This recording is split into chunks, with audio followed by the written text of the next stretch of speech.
अनुवादकांचं मनोगत. प्रिय वाचक हो, सर्वप्रथम हे पुस्तक वाचायचं ठरवल्याबद्दल तुमचं मनपूर्वक अभिनंदन. The magic of big thinking या पुस्तकाचे लेखक श्री डेव्हिड शॉर्ट्स यांनी या पुस्तकात मांडलेले विचार आणि वाचकांनी स्वतः प्रयोग करून पाहावा या उद्देशाने दिलेल्या कृती या निव्वळ पुस्तकी आणि तार्किक नाहीत.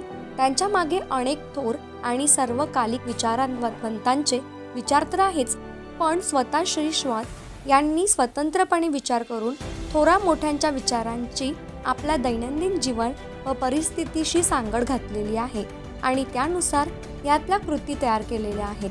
प्रत्येकानं करून पाहावात, इतक्या साध्या आणि सोप्या आहेत त्या. या अनुवादाच्या बाबतीत दोन गोष्टी मुद्दाम सांगाव्याशा वाटतात. एक म्हणजे या पुस्तकाचा विषय मानसशास्त्र आणि तत्त्वज्ञान यांच्याशी नातं सांगणारा आहे, त्यामुळे काही शास्त्रीय संज्ञा या मराठीत किंचित विचित्र वाटण्याचा धोका आहे. तसंच काही ठिकाणी मजकुरात जाताच क्लिष्टता असल्यामुळे ती थोडीफार अनुवादातही आली असण्याची शक्यता आहे. मुळात हा विषय सहज आणि कथा कादंबऱ्या वाचण्यासारख्या हलका-फुलका नाही. यातल्या संकल्पना या समजून घ्याव्या लागतात. अशी काही पुस्तके वाचल्यानंतरच आपल्या मनाला ती सवय लागते. दुसरी गोष्ट म्हणजे श्री शॉर्ट्स हे एक अमेरिकन लेखक असल्यामुळे मूळ इंग्रजी पुस्तकात सगळेच संदर्भ तिथल्या जीवनाशी निगडीत असलेले आहेत.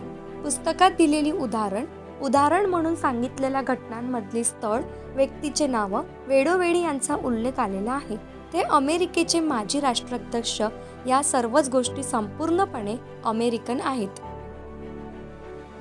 अनुवाद करताना हे संदर्भ बदलून तिथं भारतीय संदर्भ घालणं तिकडं जोडण्यासारखं वाटलं असतं. शिवाय काही गोष्टी खास अमेरिकन समाज जीवनाशी संबंधित असल्यामुळे त्याला अगदी तंतोतंत जुळणारी भारतीय उदाहरणं सापडणं कठीणच. उदाहरणार्थ तरुणींनी ठरवून आणि त्याचप्रमाणे घराबाहेर भेटणं, जेवणं ही डेटिंगची पद्धत आपल्याकडे सुद्धा ती आता सुरू झालेली आहे असली तरी ती खास अमेरिकनच. तसंच एका ट्रकच्या सांगाड्यावर हलक्या धातूची एका खोलीवजा बांधणी करायची आणि त्यात आपल्या घरासारखी स्वच्छतागृहापासून ते स्वयंपाकघरापर्यंत सगळी व्यवस्था करायची आणि मग ती घरगाडी किंवा फिरतं घर मोबाईल होम घेऊन कुठेही जायचं, कुठेही ती थांबवून मुक्काम करायचा. हा एक खास अमेरिकन प्रकार. अशा ठिकाणी मारून मुटकून भारतीय संदर्भ घालणं योग्य वाटलं नसतं. यामुळे मूळ अमेरिकन बाज आणि उदाहरण तशीच ठेवलं मला श्रेयस्कर वाटलं.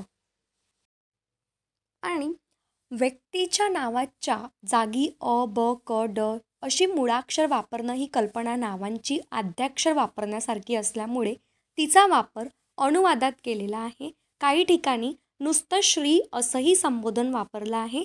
असं करण्यामुळे तद्दन पाश्चात्य नाव जॉन, जिम, जोन इत्यादी टाळता आली. मूळ पुस्तकाचा काळ 20 ते 25 वर्षापूर्वीचा असल्यामुळे अनेक उदाहरण त्या पूर्वीच्या काळातली आहे. ही गोष्ट लक्षात घेण्यासारखी आहे. थोडक्यात एक पाश्चात्य अमेरिकन लेखकांचं आणि स्वयंसुधारणा तंत्रावरचं म्हणजेच की सेल्फ हेल्प पुस्तक मराठी वाचकांपर्यंत पोहोचवणं हा या अनुवादाचा मुख्य हेतू आपण लक्षात घ्यावा. हा लिहिलेला आहे प्रशांत ताळणीकर यांनी. नेक्स्ट टॉपिक नेक्स्ट व्हिडिओमध्ये. Thank you for watching.